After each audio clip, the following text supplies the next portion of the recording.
मूलधन। आपको जैसा कि नाम से ही स्पष्ट है कि मूल और धन, यानी मूल माने क्या होता है कि खुद का पैसा। मूलधन का मतलब है कि या तो एक खुद का पैसा है या किसी बैंक में जमा किया गया है या किसी को उधार दिया गया है। तो मूलधन का मतलब है कि जमा किया गया रुपया या उधार लिया गया रुपया, उसको हम क्या कहते हैं, मूलधन कहते हैं। ठीक है। दूसरी बात आती है आपको दर। दर का मतलब होता है कि आपने कोई भी रुपया किसकी दर से उधार लिया है या किसी दर से आपने किसी को रुपया ऋण में दिया है, या बैंक में आपके रुपये जमा है तो आपको किस दर से ब्याज मिल रहा है, ये आपकी दर होती है। दर प्रति माह भी हो सकती है, तिमाही भी हो सकती है, अर्धवार्षिक भी हो सकती है और वार्षिक भी हो सकती है। क्लियर, ये आपकी दर होती है। ठीक। तीसरा आता है आपका समय। समय का मतलब है कि आपने जो रुपया, आपका मूलधन है यानी कि जो आपका रुपया है, आपने किसी बैंक में जमा किया तो क्या साल के लिए जमा किया, ठीक है, या किसी को रुपया कितने साल के लिए उधार दिया, या आपने किसी से कितने साल के लिए रुपया उधार लिया, ठीक है। तो ये आपका क्या होता है, समय। एक साल भी हो सकता है, 6 माह भी हो सकता है, 1 महीने भी हो सकता है, ये बात सही है। ठीक है। अगर वार्षिक में है तो आपका 1 वर्ष, 2 वर्ष, 3 वर्ष ऐसा होता है। ठीक है। तो अगर मूलधन की बात आती है तो मूलधन को कहते हैं पी फोर होता है प्रिंसिपल। ठीक है। और दर का मतलब होता है आर, इसको आर से प्रदर्शित करते हैं क्योंकि ये रेशियो होता है। ठीक है। समय को कोई एन से प्रदर्शित करता है और कोई टी से, तो आप चाहे जिससे भी प्रदर्शित कर सकते हैं। ठीक है। तो ये आपने सीखा कि मूलधन क्या है और दर क्या है और समय क्या है। ठीक है। अब चलते हैं ब्याज के बारे में। ब्याज क्या है?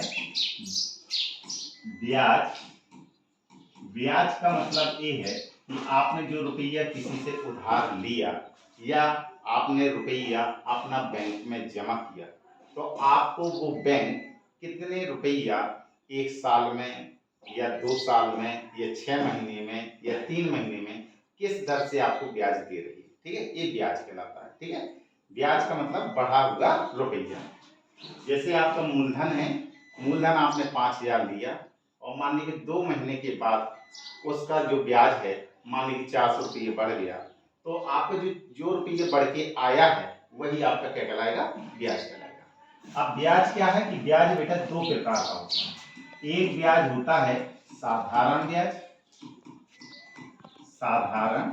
ब्याज, और दूसरा होता है चक्रवृद्धि ब्याज।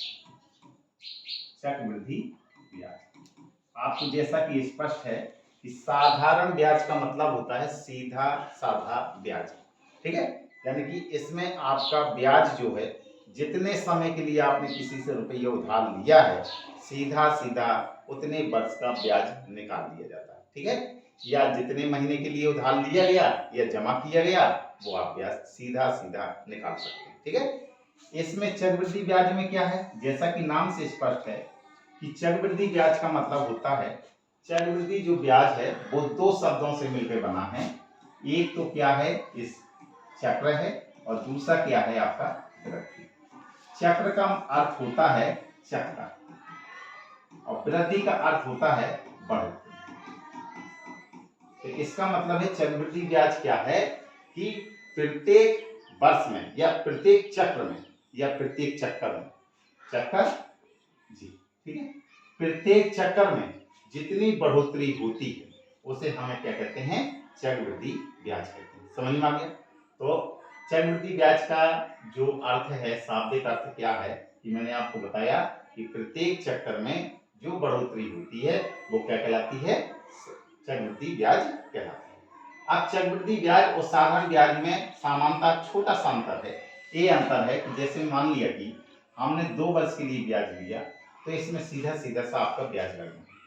इसमें जैसे 2 वर्ष के लिए हमने ब्याज चक्रवृद्धि ब्याज के हिसाब से हमने रुपया उधार लिया है, तो सबसे पहले आपको 1 वर्ष का चक्रवृद्धि ब्याज, 1 वर्ष का साधारण ब्याज निकालेंगे। जो ब्याज निकल के आएगा उसको हम अपने मूलधन में जोड़ देंगे। अगर बेटा मूलधन में हम अपने ब्याज को जोड़ दें तो वो बेटा कहलाता है मिश्र धन। क्या कहलाता है? मिश्र धन। तो अगर मूलधन में हम ब्याज को जोड़ देंगे तो वो क्या कहलाएगा? मिश्र धन। तो जैसे 2 वर्ष का हमें चक्रवृद्धि ब्याज निकालना है तो सबसे पहले हमें 1 वर्ष का साधारण ब्याज निकालना पड़ेगा। ठीक है, 1 वर्ष का जो साधारण ब्याज आया उस वर्ष को अगले वर्ष के लिए मूलधन में जोड़ देंगे। जब जोड़ेंगे तो वो आपका जो मिश्र धन है वो अगले वर्ष के लिए मूलधन का काम करेगा। ठीक है, फिर आप फिर साधारण ब्याज निकालेंगे। अगर तीसरे वर्ष का भी निकालना है तो तीसरे वर्ष के लिए भी आपको क्या करना है? सबसे पहले मिश्र धन निकालेंगे। मिश्र धन कैसे निकालते हैं? मूलधन और धन में ब्याज, तो दोनों को जोड़ के फिर अगले साल के लिए जैसे तीसरे वर्ष के लिए निकालना था तो वो उसके लिए क्या का काम करेगा? मूलधन का काम करेगा। तो इस तरीके से ये आगे के नियत समय के लिए बढ़ोतरी बढ़ती जाती है। ठीक है, तो ये आपको मैंने एक छोटा सा वाणिज्य गणित के अंतर्गत जो आपका ब्याज है यानी साधारण ब्याज और चक्रवृद्धि ब्याज है उनसे संबंधित मैंने आपको परिचय कराया। ठीक है, तो अब चलते हैं। जैसे ये मिश्र धन है, इस मिश्र धन को कहते हैं ए। ठीक है, अगर हमें बेटा साधारण ब्याज निकालना है तो साधारण ब्याज कैसे निकालते हैं इसको समानता एक सूत्र की तरह समझते हैं। तो कभी भी आपको बेटा साधारण ब्याज निकालना हो, साधारण ब्याज, तो साधारण ब्याज कैसे निकालते हैं कि मूलधन में दर का मूलधन गुणा दर गुणा समय और बटे में कितना होता है? 100 का भाग कर देते। ठीक है, तो साधारण ब्याज कभी भी निकालना है तो आपको क्या करना है? जो मूलधन है और दर है और समय है तीनों का आप गुणा कर देंगे और 100 का भाग कर देंगे तो आपका साधारण ब्याज निकल के आ जाएगा। आप चलते हैं चक्रवृद्धि ब्याज में। तो चक्रवृद्धि ब्याज एकदम नहीं निकलता है। आपको सबसे पहले क्या निकालना पड़ेगा? मिश्र धन निकालना पड़ेगा। ठीक है, तो अगर हमें कभी भी मिश्र धन निकालना है तो मिश्र धन का यानी इसका पूरा नाम होता है चक्रवृद्धि मिश्र धन। अगर हमें चक्रवृद्धि मिश्र धन निकालना है तो इसको हम ए कहते हैं। तो चक्रवृद्धि मिश्र धन बराबर क्या होता है? मूलधन गुणा 1 प्लस यहाँ पर होता है दर और बटे में होता है 100 और घात में होता है सम। ठीक है, अगर इसको आप शॉर्ट में लिखना चाहते हो तो मिश्र धन को ए कहते हैं, मूलधन को पी कहते हैं, 1 प्लस दर को आर कहते हैं, बटे में 100 और समय को एन या टी कहते हैं। ठीक है, तो अभी आपका मिश्र धन निकल के आया। अब जब हम चक्रवृद्धि ब्याज निकालेंगे तो ये पहला आप सूत्र के रूप में यूज कर सकते हो।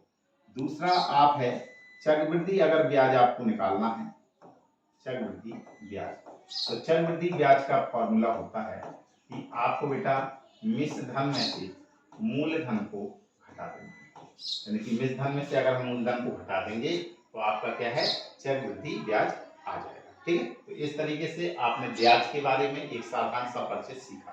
ठीक है, अब जैसे मैं एक सवाल के माध्यम से इन पर हम कैसे प्रश्न हल करते हैं वो आपको बताने का प्रयास कर रहा हूँ। ठीक है, जैसे मान लीजिए कि सपोज डेट एक प्रश्न दिया गया 8,000 रुपये का 5% वार्षिक ब्याज की दर से 3 वर्ष का चक्रवृद्धि ब्याज व साधारण ब्याज में अंतर ज्ञात कीजिए।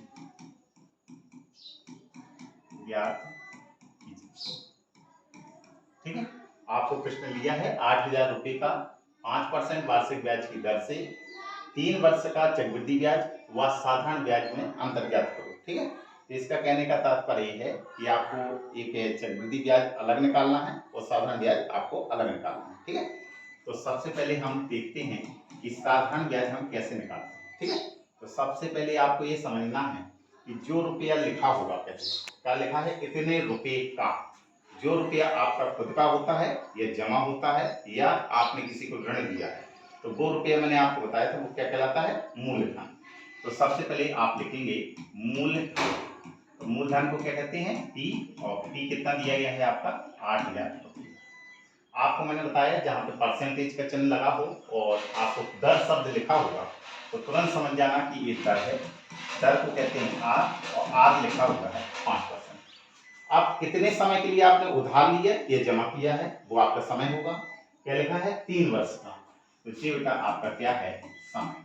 तो समय को मैंने बताया n मान सकते हैं या t मान सकते हैं। तो कितने वर्ष का है 3 वर्ष का। तो सबसे पहले आप सूत्र लिखेंगे साधारण ब्याज। साधारण ब्याज ठीक है। कभी कभी इसको ब्याज अकेला शब्द लिख दिया जाता है तो समझ जाना कि साधारण ब्याज है।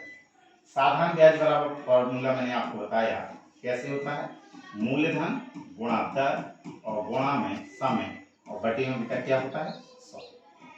मूलधन लिखिए। मूलधन कितना लिखा है आपका 8000 गुणा दर कितनी है आपकी 5 समय कितना है 3 और बटे में आप कितना है 100। जीरो से जीरो कैंसिल जीरो से जीरो कैंसिल। अब इनके आपस में गुणा करा लीजिए 30 5 15 और 15 का गुणा 8 में करेंगे 15 8 120 और एक आपका जीरो बचा हुआ है। ठीक है। तो इतना रुपया आपका ब्याज आया है। क्या आया है ब्याज। ये आया है साधारण ब्याज। क्लियर।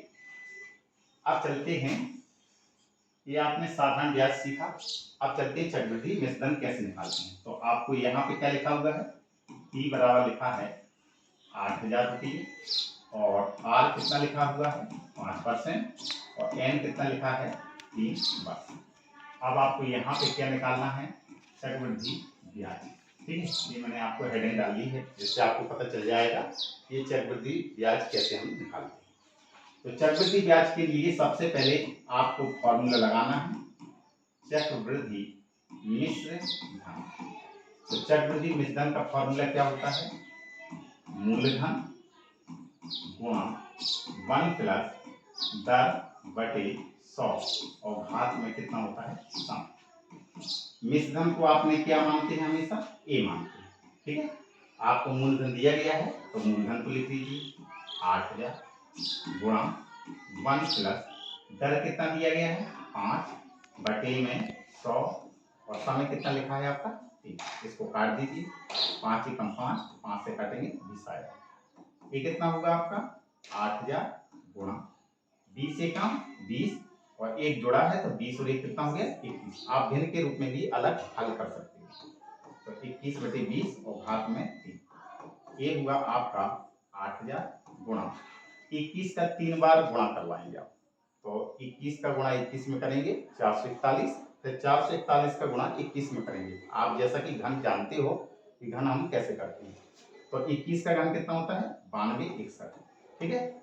अब इसी प्रकार से 20 के भी 3 बार गुणा कराओगे 20 गुणा 20 गुणा 20 तो कितना हो जाएगा आपका 8000। तो 8000 से 8000 कैंसिल हुआ ये कितना होगा आपका 92 61। अभी आपका मिश्रण आया। अब आप फॉर्मूला लगाओगे चक्रवृद्धि ब्याज। तो चक्रवृद्धि ब्याज का फॉर्मूला क्या होता है मिश्र धन और माइनस मूल। तो मिश्र धन आपका कितना निकल के आया है 92 61 माइनस मूलधन कितना दिया गया है 8000। आप घटा लीजिए इसमें। तो 92 61 में से 8000 घटाना है तो कितना होगा 61 तो ये बच जाएगा और 2 में से 0 गया 2 बचेगा 9 में से आ गया 1 यानी कि 1261 इतने रुपया आएगा। क्लियर। ये अभी आपका क्या निकल के आया चक्रवृद्धि ब्याज। जैसा कि आपको अब यहाँ देखना नहीं है तो यहाँ मैं बना दे रहा हूँ। ठीक है। तो आपको प्रश्न के अनुसार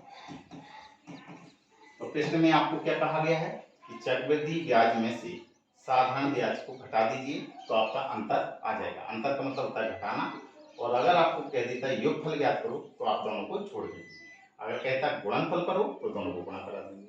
तो यहाँ पे क्या कहा गया है कि अंतर ज्ञात करना है। अंतर का मतलब है ज्यादा में से कम वाला घटा दीजिए और चक्रवृद्धि ब्याज हमेशा ज्यादा निकल के आएगा साधारण ब्याज हमेशा छोटा होगा।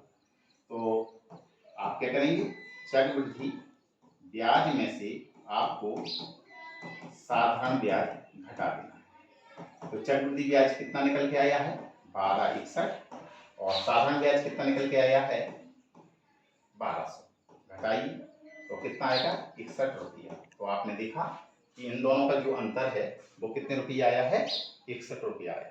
ठीक है। तो इस तरीके से हम प्रश्न जैसे साधारण ब्याज या चक्रवृद्धि ब्याज निकालना निकालने संबंधी प्रश्न आते हैं तो आपने देखा कि अगर अलग अलग भी प्रश्न पूछा जाए कि साधारण ब्याज ज्ञात करो तो आप ऐसा कर सकते हो, चक्रवृद्धि ब्याज ज्ञात करो तो आप ऐसा ज्ञात कर सकते हो। ऐसा भी प्रश्न हो सकता है कि सिर्फ चक्रवृद्धि मृतधन अकेला पूछा जाए तो आप यहाँ तक हल कर सकते हो। अगर दोनों का अंतर पूछा जाए तो आप ऐसा हल कर सकते हो। ठीक है, आशा है कि आपको ऐसे प्रश्न बनेंगे। ठीक है, थैंक यू।